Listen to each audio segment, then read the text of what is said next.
Hello everyone, एक बार फिर से आपका एक नए वीडियो में स्वागत है। दोस्तों, हम कर रहे हैं हिंदी के मॉडल पेपर क्लास 12 के लिए। हिंदी अनिवार्य के मॉडल पेपर्स कर रहे हैं बोर्ड एग्ज़ाम्स 2023 के लिए।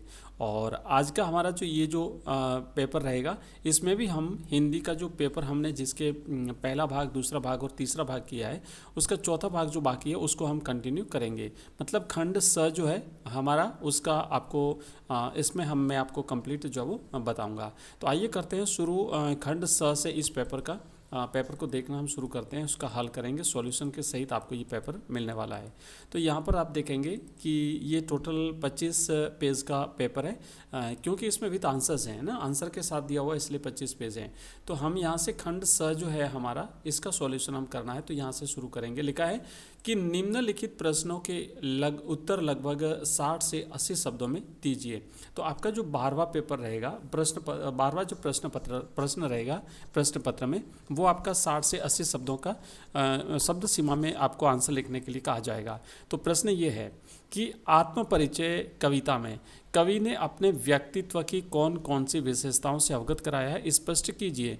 आत्म परिचय कविता जो कि हरिवंश राय बच्चन साहब की कविता है, इसमें कवि अपने स्वयं के व्यक्तित्व के बारे में आपको, अपनी विशेषताओं के बारे में आपको बताता है।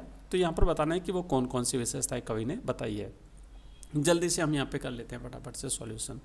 तो आपको लिखना है कि कवि हरिवंश राय बच्चन ने आत्म परिचय कविता में जग की सारी समस्याओं का उत्तरदायित्व अपने पर लिया और साथ ही साथ सबके लिए जीवन में प्यार जो है वो रहना बताया है। मतलब वो कहते हैं आत्म परिचय कविता में कि जगत मैंने संसार की जितनी भी समस्या हैं उसका उत्तरदायित्व मुझ पर और साथ ही साथ जीवन में लोगों को प्यार मारते हुए बताया गया है। कवि कहते हैं कि जग उनको ही पूछता है जो जग की सुनते हैं। मतलब ये लोग जो है ना वो स्वार्थी हैं। अगर उनका स्वार्थ सिद्ध होगा तो वो सामने वाले को पूछेंगे, सामने वाले का मान सम्मान करेंगे। लेकिन कवि कहता है कि मैं सिर्फ अपने मन की सुनता हूँ। कवि को प्रेमहीन संसार जो है वो अपूर्ण लगता है और ऐसा अपूर्ण संसार कवि को अच्छा नहीं लगता। इसीलिए कवि अपने स्वप्नों का, अपनी कल्पनाओं के संसार में विचरण करते हैं, अपनी कल्पनाओं का संसार बनाते हैं, अपने स्वप्नों का संसार बनाते हैं। और वो अगर उनके स्वप्नों का संसार अगर उनके अनुरूप नहीं होता है तो वो उसे मिटाते हैं, फिर बनाते हैं काल्पनिक रूप से। कवि सुख दुख दोनों में मग्न रहते हैं, इसीलिए भाव सागर की समस्याओं पर ध्यान न देकर वे संसार रूपी सागर की समस्याओं रूपी लहरों में मस्त रहते हैं।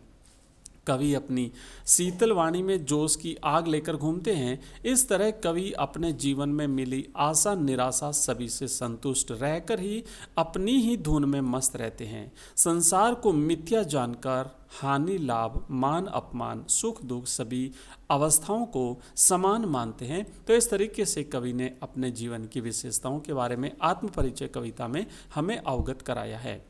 ये जो प्रश्न है आपको अथवा में मिलेगा, इसलिए इसका एक और दूसरा अथवा का जो प्रश्न है उसे भी हम कर लेते हैं। प्रश्न ये है कि कवि रघुवीर सहाय की कविता कैमरे में बंद अपाहिज में किस पर व्यंग्य किया गया है, स्पष्ट कीजिए।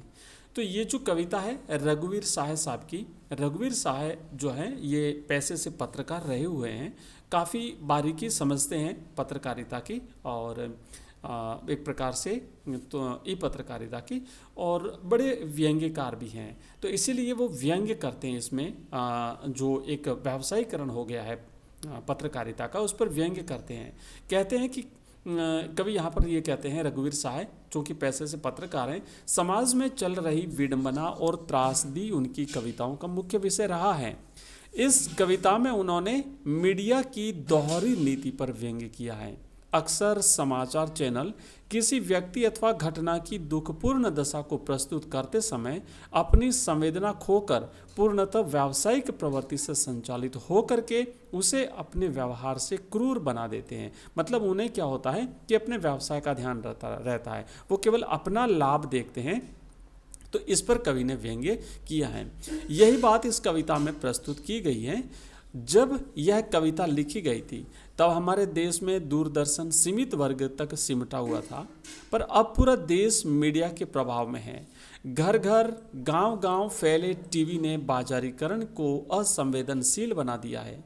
किसी की पीड़ा को बहुत बड़े दर्शक वर्ग तक पहुंचाने वाले व्यक्ति को संवेदनशील होना चाहिए, किंतु कारोबारी दबाव के तहत प्रत्येक व्यक्ति का रवैया संवेदनहीन हो गया है। अपनी व्यंजना में यह कविता हर ऐसे व्यक्ति पर व्यंग्य करती है जो दुख, दर्द, यातना, वेदना को बेचना चाहता है। नेक्स्ट अगला प्रश्न हम करेंगे। यहाँ पे आगे लिखा है 14वां प्रश्न है। दोस्तों ये वीडियो काफ़ी लंबा होने वाला है, तो आप लोग इसे जो है ना सारे के सारे प्रश्न करिएगा। इंपॉर्टेंट प्रश्न है, बड़ी मेहनत से हमने ये वीडियो बनाया है आपके लिए, और आपसे रिक्वेस्ट रहेगा इस वीडियो को लाइक भी कर दीजिएगा, साथ ही साथ अपने दोस्तों के साथ इसे शेयर भी कर दीजिए। और आप इसी प्रकार और अगर मॉडल पेपर्स इसी टाइप के और अगर मॉडल पेपर्स अगर आप प्राप्त करना चाहते हैं, आप अगर ऑनलाइन टेस्ट देना चाहते हैं और आप हमारे सभी वीडियो लेक्चर्स प्राप्त करना चाहते हैं, PDF प्राप्त करना चाहते हैं, तो आप हमारा ऐप डाउनलोड कर लीजिए। एजुकेशन राइज नाम से हमारा ऐप है, प्ले स्टोर पर अवेलेबल है, और इस वीडियो के डिस्क्रिप्शन में लिंक भी दिया हुआ है, तो वहाँ से भी आप उसे डाउनलोड कर सकते हैं। साथ ही साथ हमारा टेलीग्राम चैनल भी ज्वाइन कर लीजिए, उसका भी लिंक इस वीडियो के डिस्क्रिप्शन में दिया हुआ है। और हमारे व्हाट्सएप ग्रुप है, उनको भी अगर आप ज्वाइन करना चाहते हैं तो राइट हैंड साइड कॉर्नर में आप यहाँ पे देख सकते हैं हमारे व्हाट्सएप नंबर दिए हुए हैं। यहाँ पर आप हमें मैसेज करेंगे, आपको लिंक मिलेगा और उस लिंक से आप हमारे व्हाट्सएप ग्रुप को ज्वाइन कर सकते हैं। चलिए आगे बढ़ते हैं, और मैं आपको आगे बढ़ने से पहले बता दूं कि रोजाना शाम को 8 बजे होती है हमारी लाइव क्लास, जहां पर हम अल्टरनेटिव डेज में अलग अलग सब्जेक्ट पढ़ते हैं, जैसे कि कभी हिंदी अनिवार्य, कभी इंग्लिश अनिवार्य क्लास 12th के लिए, कभी history, political science, geography, Hindi साहित्य, इस तरीके से हम अलग अलग सब्जेक्ट पढ़ते हैं। तो अगर आप इंटरेस्टेड हैं तो शाम को रोजाना 8 बजे जुड़िए हमारे लाइव क्लास में। चलिए आगे बढ़ते हैं, और नेक्स्ट जो हमारा प्रश्न है वो है 14वां प्रश्न। बाजार दर्शन पाठ में चित्रित भगत जी के व्यक्तित्व पर प्रकाश डालिए। तो ये जो प्रश्न है ना, बाजार दर्शन जैनेन्द्र कुमार का लिखा हुआ, इस पर जो भगत जी नाम के एक व्यक्ति, एक कैरेक्टर, एक चरित्र इस पाठ में आता है, तो उनके व्यक्तित्व पर प्रकाश डालना है।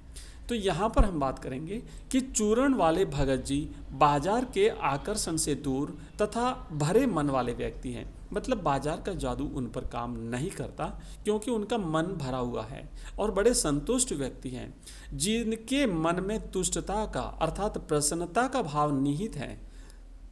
वे अपना लक्ष्य और उद्देश्य सदैव साथ लेकर चलते हैं।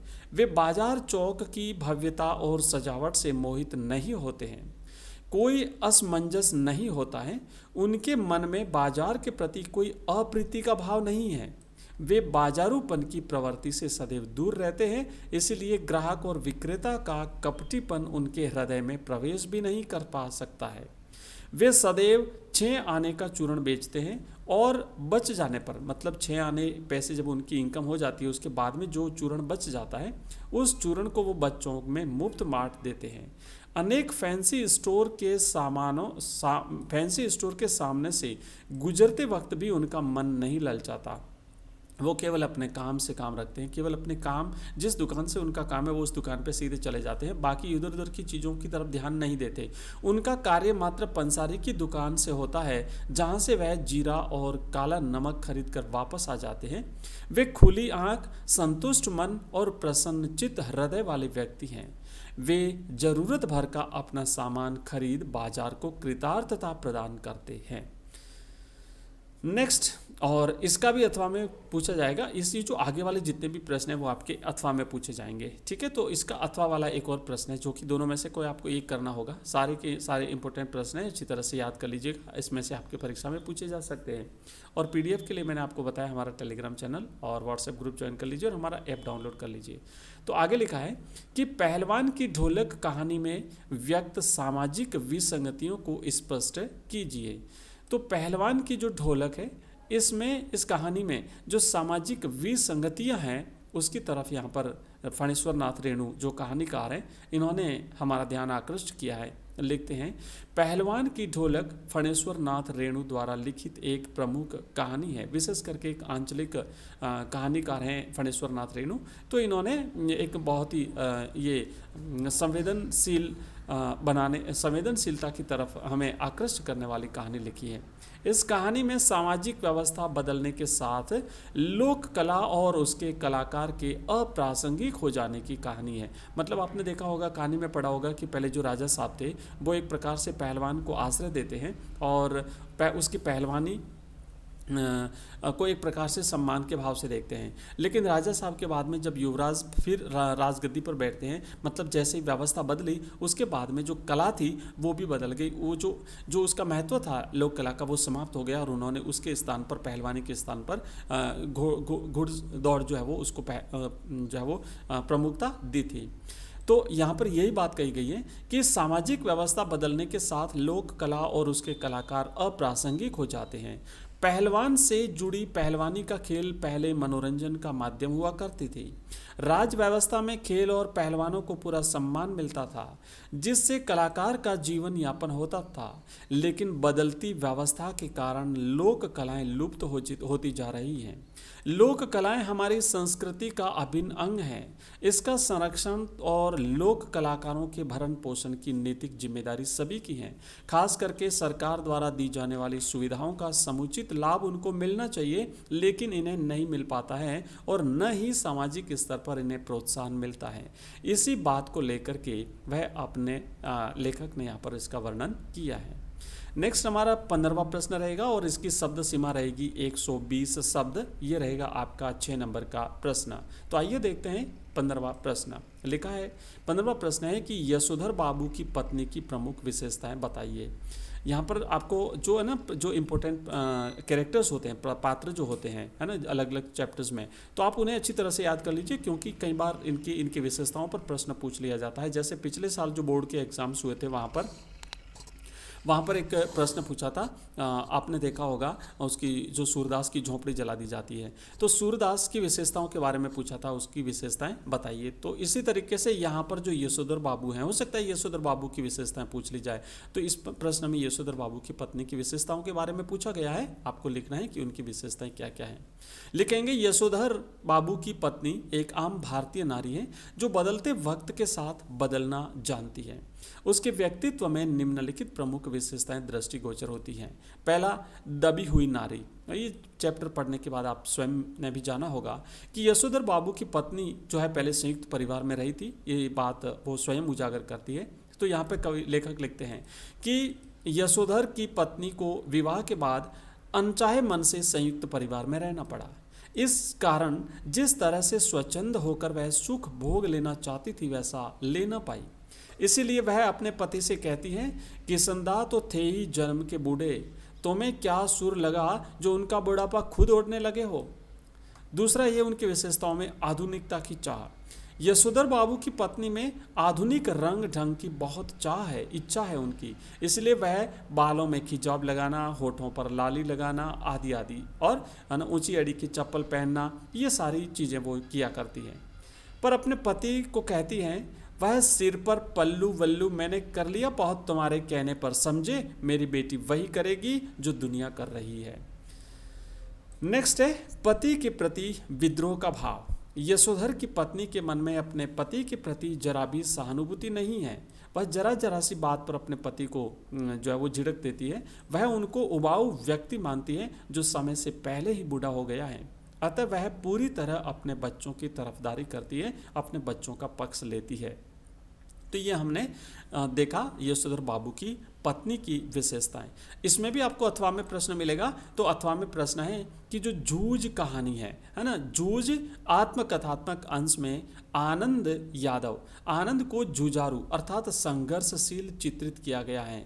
स्पष्ट कीजिए, बताइए क्या आप भी ऐसा मानते हैं जैसा कि दिखाया गया है सही है। इस वजह से आपको एक जुझारू व्यक्ति के रूप में दिखाना है। शब्द सीमा रहेगी इसकी भी 120 शब्द और 6 नंबर का प्रश्न आपका ये रहेगा।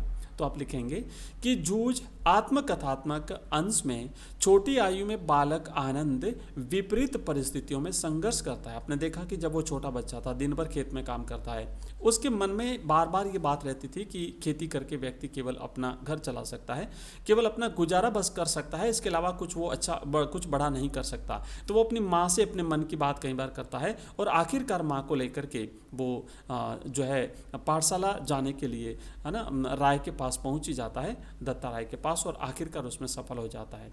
तो यहाँ पर आपको उसी बात को यहाँ पे मन में रखते हुए आंसर लिखना है कि उसके मन में संघर्ष करने की इच्छा इतनी बलवती है कि वह अपने लक्ष्य को पाने के लिए असंभव से प्रयत्न भी कर डालता है।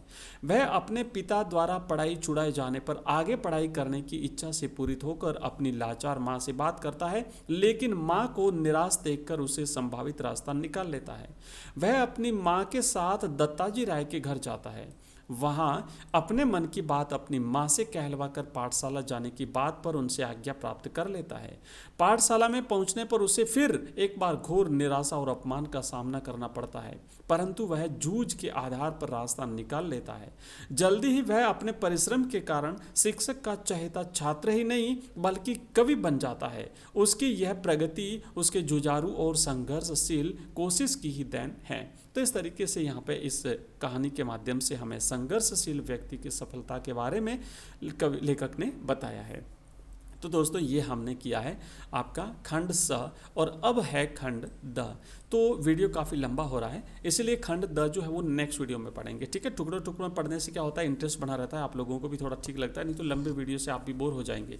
तो मिलते हैं नेक्स्ट वीडियो में जल्दी ही, तब तक के लिए आपका बहुत बहुत धन्यवाद। वेट करिएगा, लेकिन जाते जाते अगर आपने चैनल सब्सक्राइब नहीं किया तो सब्सक्राइब करके जाइए, ऑल नोटिफिकेशन बेल पर प्रेस कर दीजिए ताकि हमारा नया वीडियो अपलोड होते हैं उसका नोटिफिकेशन आपको मिल जाए। हम मॉडल पेपर्स का अभ्यास करेंगे लगातार आज से लेकर के बोर्ड एग्जाम्स तक, और इसी तरीके से आपको बाकी सब हमारे सब्जेक्ट हैं उसके भी वीडियोस हमारे मिलते रहेंगे आपको। तो और हमारा व्हाट्सएप ग्रुप, टेलीग्राम चैनल जरूर ज्वाइन कर लीजिए, और हमारा ऐप जरूर डाउनलोड कर लीजिए। वहाँ पर आपको ऑनलाइन टेस्ट देने की सुविधा मिलेगी, हमारे सभी वीडियो लेक्चर्स वहाँ पर मिलेंगे, आपको PDF भी मिल जाएगी सभी चैप्टर्स की। वहाँ पर हमने आपके लिए कई सारे कोर्सेज लॉन्च किए, और सबसे विशेष बात यह है कि हमने वहाँ पर आपके लिए 10-10 मॉडल पेपर्स जो है वो मॉडल पेपर्स के सेट आपको अवेलेबल करवाए हैं। तो आप अपनी इच्छा अनुसार वहाँ पर जो है मॉडल पेपर्स देख सकते हैं। थैंक यू, मिलते हैं नेक्स्ट वीडियो में, तब तक के लिए बाय, धन्यवाद।